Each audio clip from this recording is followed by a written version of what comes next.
Voltamos para o terceiro e último bloco da conversa com o jornalista Eduardo Gomes de Andrade, o Brigadeiro. Brigadeiro, eu te interrompi quando você estava fazendo uma exposição que eu quero ver como é que continua, por favor. Pelo contrário, você não me interrompeu, você me abriu um espaço extremamente generoso, eu sou muito grato a todos vocês por isso. Obrigado a você. Eu que agradeço. Mas eu ia falar sobre a irmã Adélis. A irmã Adélis montou o Hospital da Malária em Matupá, no auge do garimpo. Nós tivemos um ciclo de garimpo que começou no final dos anos 70 e foi até meados dos anos 90. E não havia infraestrutura na região e muito menos tratamento de saúde. O Estado era um vácuo de Estado, aquilo ali no Nortão. E ela montou esse hospital e conseguia doações e tirava do coração dela. E ela foi um anjo de luz para aqueles garimpeiros. São os personagens simples que fizeram o Nortão. E eu vejo com muita tristeza a forma que Mato Grosso reverencia tantos vultos externos, esquecendo as figuras nossas aqui. Eu tenho um respeito muito grande pela memória do Mário Covas. Foi um grande democrata, um homem que lutou pela redemocratização. Foi. Mas nós temos aqui em Cuiabá, mesmo sentimento eu tenho em relação ao Sérgio Mota, o ministro Sérgio Mota, mas nós temos uma termoelétrica e uma ponte que reverencia os dois. E nós não temos nada em relação à irmã Adélis. Ela morreu e a memória dela está sendo apagada. São as pessoas que fazem. Então, eu isso, acho que... Anônimas, né? Aí que eu falo na integração de Mato Grosso, nós não podemos, porque o fato não aconteceu em Cuiabá. Cuiabá tem que reverenciar. Cuiabá é a nossa ressonância política, é a nossa capital, centro de decisão dos poderes, tudo aqui. Nós temos que resgatar esses vultos. Nós, em vida, reverenciamos o professor Essim Tocantins, que, como presidente da Câmara, assumiu a prefeitura de Cuiabá. Muito justa homenagem no ginásio em nome dele. Mas eu acho que precisa de interiorizar. Eu não vou nem usar a palavra interiorização, porque nós não temos interior. Interior é quando tem mar. Nós temos município fora da capital. Então, eu acho que os demais municípios precisam de ser reverenciados. Tem muito a ver com a imprensa, que não sabe divulgar, né? E não sabe nem cobrar nem divulgar a existência dessas pessoas. Era tanta luta para se fazer o Nortão, que em Paranaíta, que é um dos exemplos do garimpo lá no Nortão, o Pedro tinha um bar e o Pedro era muito pobre. Ele e o pai dele tocavam um bar, eles não tiveram dinheiro para botar a porta no bar. E a irreverência popular apelidou o bar de Bar Porta Aberta. E ele se tornou conhecido como Porta Aberta, se elegeu prefeito e, coitado, morreu há pouco tempo num acidente ele bateu com uma moto num automóvel na rodovia que liga a Alta Floresta a Paranaíta. Então, o Nortão foi construído com esse calor humano, né? Assim, por gente que disposta a vencer, que vai lá para enfrentar a coisa, né? Rodrigo. Brigadeiro, a gente está falando muito de Mato Grosso, mas tem um episódio da sua biografia que eu gostaria muito que você contasse para a gente. Como é que você foi parar no Iraque? Pois é, o mundo é pequenininho e no começo dos anos 80, tinha umas empresas brasileiras capitaneadas pela Andrade Gutierrez, eles estavam fazendo uma ferrovia ligando Bagdá ao Golfo. E a mão de obra toda brasileira. E todo canteiro de obra, quando ele é grande, ele precisa de ter um motivador, precisa ter um motivo, uma razão para poder manter o bom astral entre os peões. Você manter 5.000 homens no acampamento, aquilo se torna tedioso e você não pode beber pelos preceitos lá dos muçulmanos, que eles não permitiam, que eles não são muçulmanos, mas eles não são árabes, mas são muçulmanos. Então não tem bebida, não tem nada, aquela regra violenta, aquele calor devastador. Então eles passaram a produzir um jornalzinho de circulação interna, desses que acontecem nas empresas, o Mineirinho. E precisava de alguém que ajudasse a escrever. E eu nunca soube fazer nada na vida, a não ser dirigir caminhão e escrever. Aí eu ajudava a escrever. Mas aí começou a guerra com o Irã, e o pessoal todo teve que ser desmobilizado e retirado das peças pela Lufthansa, uma empresa aérea alemã. Trouxe todo mundo para Frankfurt, de lá botou no navio cargueiro e nos mandou de volta. Então, terminou a participação. Quanto tempo você viveu lá? 1 ano e pouco. Só. E aí não deu continuidade, porque não concluíram até hoje, não concluíram essa ferrovia. O Iraque virou um território sem foi lei, destruído, né? todo aniquilado, mas Bagdá é uma cidade bonita, de 5.000 anos, uma cidade com uma cultura diferente, não tem moças bonitas igual a nossa entrevistadora, mas é uma cidade que vale a pena você conhecer. Hoje não, porque não há a mínima segurança, né? Deu saudade, desculpa, deu saudade das terras matogrossenses, então. Mato Grosso está sempre em mim. Eu já saí uma vez para ir trabalhar em Rondônia, no período curto, eu trabalhei num jornal chamado O Parceleiro. Em outras partes do Brasil. Teve uma época, em 1985, foi no auge do desmatamento e uma época em que se queimava muito, a Amazônia estava ardendo naquela época. E uma agência de notícia queria que eu produzisse matérias a partir de Rondônia, porque o Mato Grosso é diferente, nós temos o Cerrado. No Cerrado não se queima tanto, faz foco de calor, mas não é incêndio, ou a coisa mínima. Agora na floresta, quando faz a derrubada, a coivara, a coisa vai longe. Então eu tinha que produzir. E eu mandava para eles, era precária a forma de comunicação, mas ainda tinha telex naquele tempo, já funcionava.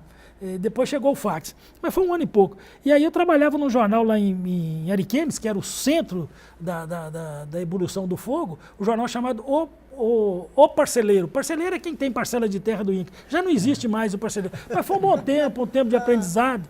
Eu tenho muito carinho por Rondônia, eu gosto muito de Rondônia. A biografia, voltando de novo a falar de política, aproveitar esse último bloco para falar do seu livro a respeito do Zé Riva. Tem uma história, não sei se é verdadeira, de que você se inspirou para escrever o livro em um encontro nos corredores da Assembleia com um deputado, até então aliado do Riva, que falando com você teria meio que negado esse apoio. Como é que foi isso? Explica. É verdade, eu vou tentar ser bem sucinto, porque para falar sobre o Riva requer tempo. Eu nunca tive trânsito com o deputado Riva, nunca fui comensal do deputado Riva, nunca tive nenhuma forma de ligação com ele. E ele caiu em desgraça, mas ainda tinha o mandato de deputado, e eu fui à Assembleia, uma das poucas vezes que eu fui à Assembleia, e encontrei-me com um deputado do Nortão, que se chama Pedro Satélite, do PSD do deputado Riva.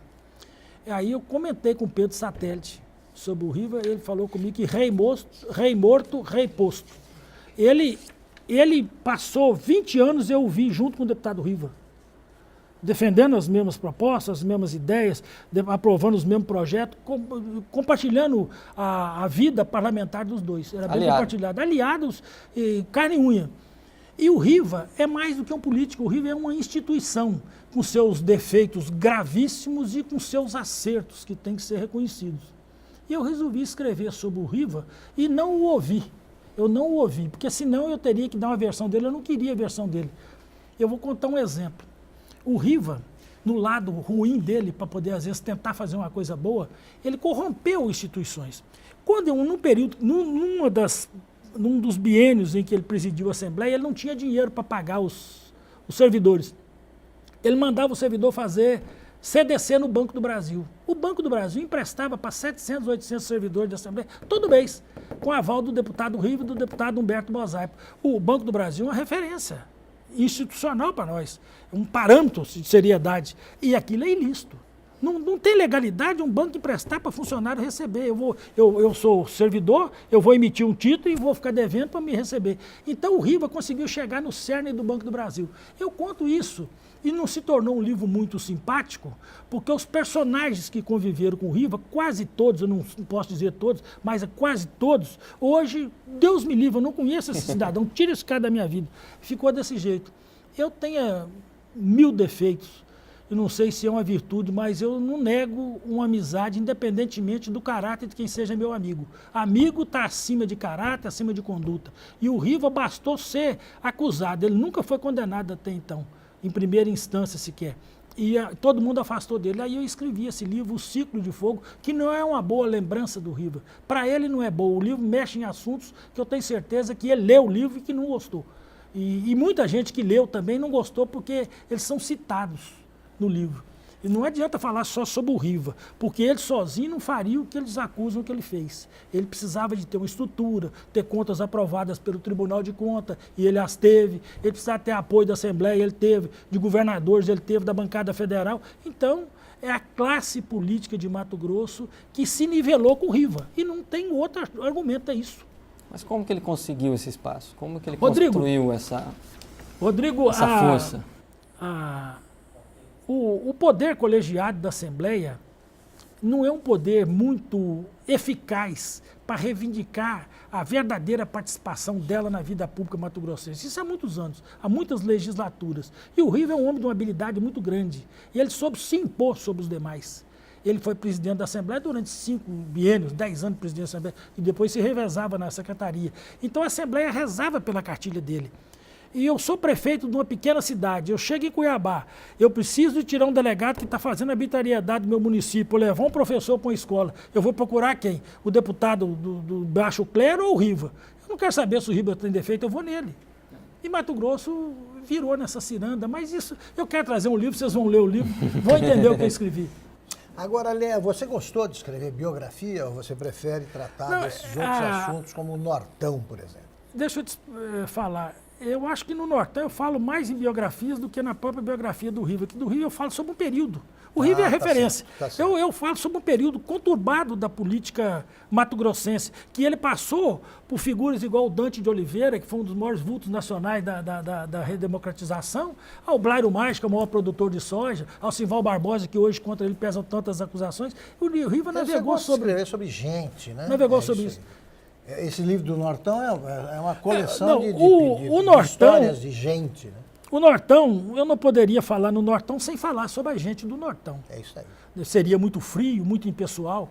Eu gosto de seres humanos. Eu tinha que falar sobre o Antônio do Ponto. Por que Antônio do Ponto? Porque ele tinha uma Kombi que fazia ponto na porta da casa dele. Era o único veículo que transportava pessoas de Nova Canaã do Norte para vir fazer compra em Sinop uma vez por semana e em Colhida, outro dia, uma vez para Colhida, uma vez para Sinop. Eu tinha que contar a história do Antônio do Ponto. Eu conheci o Antônio do Ponto, tem foto com ele.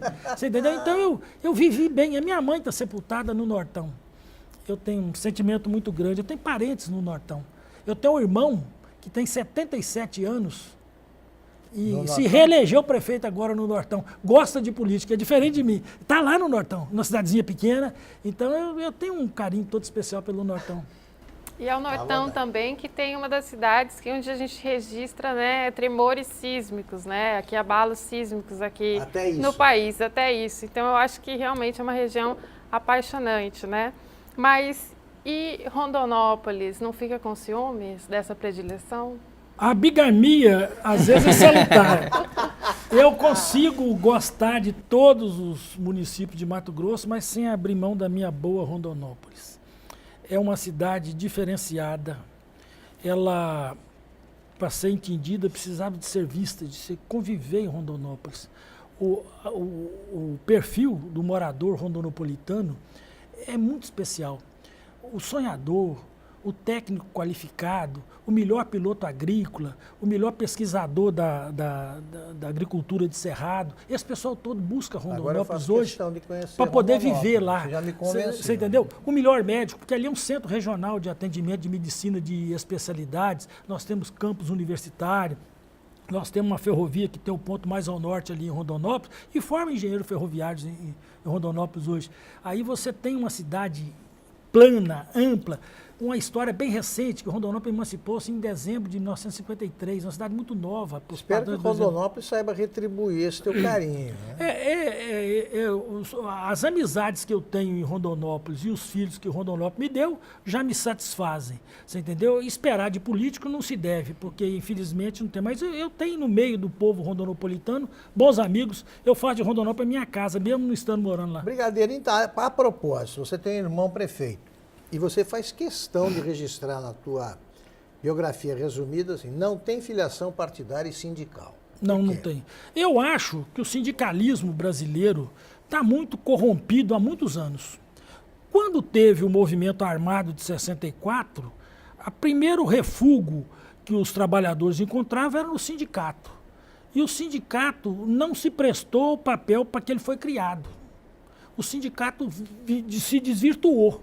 O sindicato no Brasil hoje é cabide de emprego. É o sindicato patronal, inclusive. As grandes federações aqui de Mato Grosso são dominadas por feudos. Muda a cara, mas a estrutura é a mesma. Você está entendendo? Então, eu sou contra o sindicalismo. Não contra o sindicalismo na sua essência, na forma como ele é praticado hoje. E eu não tenho filiação política há mais de 30 anos, muito mais. Eu tenho convicção de votar nesse ou naquele candidato. Está entendendo? Eu voto, acabou. Eu não vou me preocupar, porque, por exemplo, é muito cômodo eu falar assim, eu sou do PSDB, que é o partido do governador Pedro Táxi. Eu não sou do PSDB e não votei no governador Pedro Táxi. Eu tenho que ter liberdade para poder falar. Claro. E eu anulei o voto para deputado estadual, que eu achei que eu não ia encontrar onde votar ali dentro. Eu não quero ofender ninguém, mas é a minha forma de ver essa, então não tem. É uma forma de escolha. Escolheu. Agora, Brigadeiro, você entrevistou o Nhonhô do Tamarineiro, que foi um dos últimos coronéis clássicos da política em Mato Grosso. De lá para cá, o exercício da liderança política em Mato Grosso mudou alguma coisa? Na essência, ou não? A gente continua atrelado aos caciques? Olha, são duas situações bem distintas. O Nhonhô não era apenas uma figura folclórica, ele era um determinado líder político, que via o lado dele e não queria saber. Comigo é assim, angu no chão e pau na mão. Fica comigo ou fica contra. Uma figura espetacular que deixou herdeiros políticos, sobrinhos, filhos. Ele tinha um filho que foi prefeito até o ano passado em Santo Afonso, foi 3 vezes prefeito, cunhados, deputados, sobrinho deputado. O Nhonhô é uma figura fantástica, morreu, escreveu uma história em Nossa Senhora do Livramento e aqui na Baixada Cuiabana. Agora, aqui em Mato Grosso, nós temos um problema muito sério, que é a quase continentalidade do Estado. Um Estado desse tamanho, nem todo político, parlamentar principalmente, conhece a sua realidade. Enquanto nós não tivermos no vazio um voto distrital, nós não teremos boa representatividade. O Araguaia, que é uma região, a maior região geográfica do Mato Grosso é o Vale do Araguaia. Até o ano passado, até dezembro do ano passado, não tinha um deputado eleito pelo Araguaia. Tem deputados que vão lá, buscam votos, são os paraquedistas.